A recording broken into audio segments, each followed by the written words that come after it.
Olá, louvado seja nosso Senhor Jesus Cristo, para sempre seja louvado, glória ao Pai, ao Filho e ao Espírito Santo, como era no princípio, agora e sempre, amém. Queridos irmãos e irmãs, paroquianos da nossa paróquia, Nossa Senhora da Abadia, Diocese de Cristalândia, graça e paz, que Deus esteja na vida, no coração de cada um de nós, unidos na fé nesse dia 21 de janeiro de 2024, nesse terceiro domingo do tempo comum. Queremos abrir o nosso coração para o evangelho do dia de hoje, que é tirado de Marcos capítulo 1, versículos de 14 a 20. O Senhor esteja convosco, Ele está no meio de nós. Proclamação do evangelho de Jesus Cristo segundo Marcos. Glória a vós, Senhor. Depois que João Batista foi preso, Jesus foi para a Galiléia pregando o evangelho de Deus e dizendo: o tempo já se completou e o reino de Deus está próximo. Convertei-vos e crede no evangelho. E passando à beira do mar da Galiléia, Jesus viu Simão e André, seu irmão, que lançavam a rede ao mar, pois eram pescadores. Jesus lhes disse: segui-me e eu farei de vós pescadores de homens. E eles, deixando imediatamente as redes, seguiram a Jesus. Caminhando mais um pouco, viu também Tiago e João, filhos de Zebedeu. Estavam na barca, consertando as redes, e logo os chamou. Eles deixaram seu pai Zebedeu na barca com os empregados e partiram, seguindo Jesus. Palavra da salvação. Glória a vós, Senhor. Nosso querido Vicente Van Gogh, pintor, que nasceu em 1853 e morreu em 1890, dizia: amigos íntimos são verdadeiros tesouros da vida. Às vezes eles nos conhecem melhor do que nós mesmos. Com gentil honestidade, eles estão lá para nos guiar e nos apoiar, para compartilhar nosso riso e nossas lágrimas. Sua presença nos lembra que nunca estamos realmente sozinhos. Viu? A sabedoria da vida, ela vai trazendo para nós a partilha de que cada um vai tendo suas oportunidades na vida e tudo depende da postura que a gente tem diante das oportunidades que nos aparecem. Nesse dia de domingo, esse evangelho, ele é muito interessante. Nós, nesse ano, vamos refletir muito sobre Marcos. Marcos é o evangelista que vai nos acompanhar no decorrer de todo esse período. E aí nós nos deparamos agora com uma informação. A primeira delas: depois que João Batista foi preso. Jesus foi discípulo no período de João Batista, depois se ausenta, mas Jesus tem um grande respeito por João Batista e pela missão de João Batista, que é anunciar a vinda do Salvador. Convertei-vos, porque o machado já está na raiz, e esse é o convite de João Batista. Abrir o coração e se preparar para receber. Mas Jesus só aparece depois que João Batista sai de cena. Por isso a mensagem, o evangelho já começa: João Batista é preso. Quando João Batista é preso, João Batista sai de cena. E ao sair de cena, Jesus: agora é comigo. Agora a bola é comigo. Por isso o evangelho começa: depois que João Batista sai de cena, foi preso, Jesus foi para a Galiléia. A Galiléia é a periferia do mundo. Está longe de Jerusalém. E ali na Galiléia que Jesus começa a pregar o evangelho de Deus, a boa notícia de Deus. E a gente não fala muito, mas a gente às vezes precisa se perguntar: o que Jesus pregava? O que Jesus falava?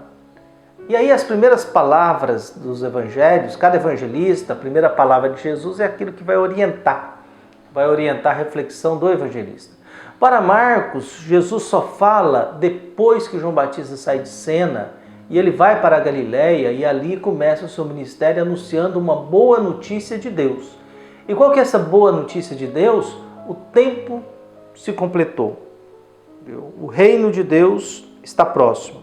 Convertei-vos e crede no evangelho. Essa é a primeira frase de Jesus no evangelho de Marcos. O tempo se completou quer dizer, chegou o momento da gente se encontrar com Deus. Chegou o momento da gente ouvir uma boa notícia a respeito de Deus. A gente pensa, às vezes, o que é importante para a minha vida. A coisa mais importante que você tem na sua vida é o seu tempo. Você pode ter 1 bilhão. Você morreu, acabou o seu tempo, não te pertence mais. A coisa que você tem mais precioso na vida é o tempo que você tem. Às vezes eu olho para a minha vida, já com quase 52 anos, eu lamento não ter feito mais. E me assusta o fato de que a metade já foi. E há momentos em que eu penso que eu deveria ser um pouco mais amadurecido, né? Um pouco mais adulto, um pouco mais consciente, né? Das coisas da vida. Mas, então chegou esse tempo desse encontro com Deus. E o tempo do quê também? O reino de Deus está próximo, o reinado de Deus, o movimento de Deus, o governo de Deus. O que Deus está querendo? Deus está querendo conduzir a gente. Então chegou o tempo em que esse reino está próximo, então completou esse tempo desse encontro nosso com Deus, esse reinar de Deus, essa realidade de Deus está próximo, que é o centro da pregação de Jesus, mas para isso eu preciso de me converter. E converter, a palavra é metanoia, né? E converter é mudar o que eu tenho de mais, a minha noia, minhas entranhas, aquilo que eu tenho de mais profundo, mais sagrado, mais verdadeiro, mais íntimo dentro de mim. E colocar isso para Deus, voltar isso para Deus. Por isso a conversão exige um desapego, um esvaziamento. A conversão exige um abandono, exige uma coragem, exige uma mudança de consciência, uma mudança até de alma. E ter fé. Crer nessa boa nova, nessa notícia de que Deus nos ama, Deus nos quer bem, que Deus quer governar a minha vida, que Deus quer nos conduzir, que Deus quer guiar a gente, que Deus quer nos ajudar, que Deus quer nos conduzir, que Deus deseja de um modo muito caro, muito importante, Deus quer nos salvar, quer nos levar para a eternidade. E logo em seguida, diante da pregação, já começa o chamado dos discípulos, os futuros apóstolos. Já começa com Pedro, André, Tiago e João, os 4 primeiros, são chamados de 2 em 2. Todos eles ligados ao mundo da pesca. Primeiro, farei de vocês pescadores de homens. Segundo, vem e segue-me.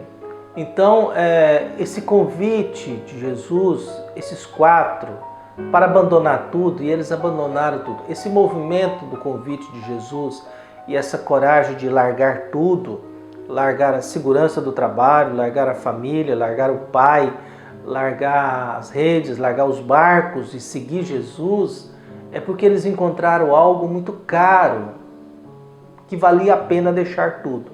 É muito difícil você deixar tudo e seguir. É muito difícil você abandonar tudo e todos e seguir Jesus. É porque eles encontraram alguma coisa preciosa naquilo que é a vida de Jesus. Talvez aquilo que Jesus está dizendo, o reino de Deus está próximo, isso deve ter encantado eles. Peraí, tem um mundo de Deus aí. Mas eu preciso me converter. A gente precisa se converter constantemente. E a gente precisa ter fé. A gente tem que ter essa vontade de acreditar naquilo que Deus quer nos ensinar, naquilo que Deus nos mostra, naquilo que Deus apresenta para nós no dia a dia da nossa vida. Porque nada melhor e mais caro na vida do que a gente ser bem acolhido, a gente ter alegria de se encontrar com o próximo. Nada melhor do que a gente poder rezar e pedir a Deus, apesar de eu ser quem eu sou, o Senhor me ama, o Senhor me quer bem. Era o que o cardeal Martini dizia, eu queria perguntar se Deus me ama. Eu sei, mas eu queria ouvir da boca dele. E depois eu queria saber por que ele não nos dá umas ideias melhores, né? Me dá umas ideias melhores para me saber como agir, como me comportar, como me educar, como administrar as minhas emoções, administrar os meus pensamentos, administrar o meu tempo, administrar a minha história de uma forma melhor para que a vida não seja pequena, vazia, banal e insignificante. Viu? Por isso peçamos a Deus que abençoe a todos nós, que a gente possa guardar no nosso coração. O tempo chegou, o mundo de Deus está próximo, mas eu preciso me converter e ter fé. Um abraço e até mais.